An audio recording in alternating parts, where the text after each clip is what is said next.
Monday, July 27th, 2009, I held Micah in my arms after he said goodbye and told him to run to Jesus. Directly after Micah's death, it was raw. I mean, I was ripped of everything.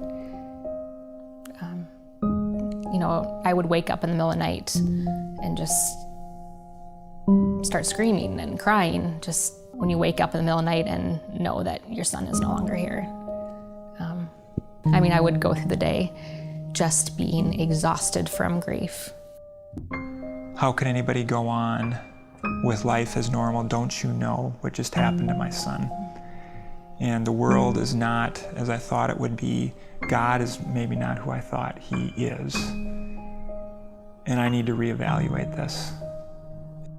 We believe that God orchestrates, purposes all things, and yet a little pea in a little boy's lung, what good can come from this?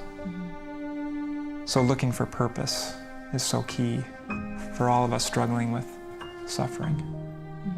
You know, these questions have been asked for thousands of years. It's not new to God, and God can handle the big questions.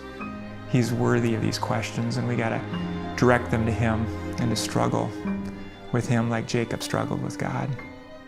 For the longest time, it was why God? It was just the basic question of why God? And then we became more advanced to, how are you going to be glorified, Lord, through this tragedy? People came to us and gave us meals, helped us in ways to say, I don't even know, don't need to ask what necessarily you're going through, but I'm just going to do it. I'm just going to mow your lawn. I'm going to take your kids to school. How did we make it? Like, how did we eat? Yeah. How did we get our essentials? Because we couldn't do any of that. We had so many people meeting our basic needs. I just knew that we needed to do that for other grieving families, that's how we were cared for, and we needed to give that back to them and to care for them during this intense pain.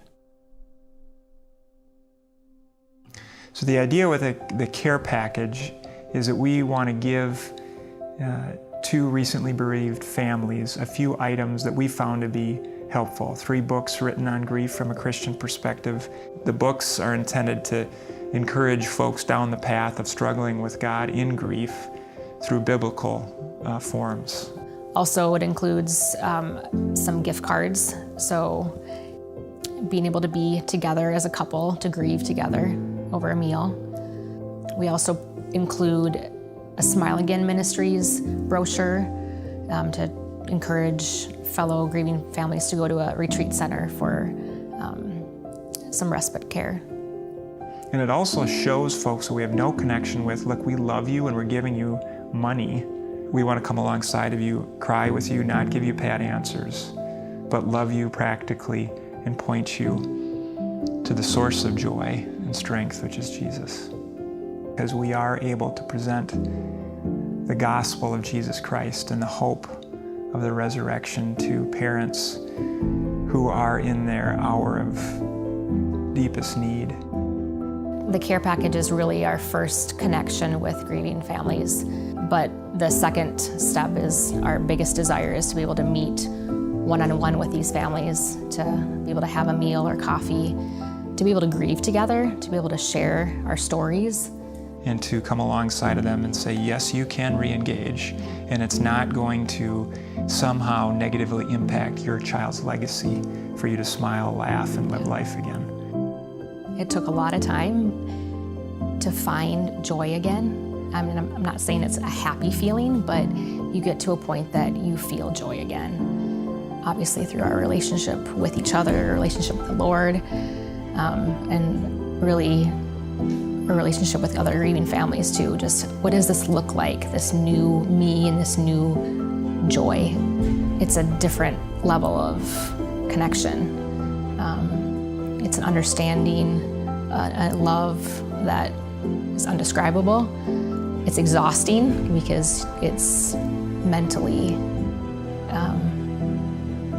draining on all of us to have to go there in our pain, but to be able to have that genuine relationship, to be able to share Christ, to share that hope in such a deep, dark time.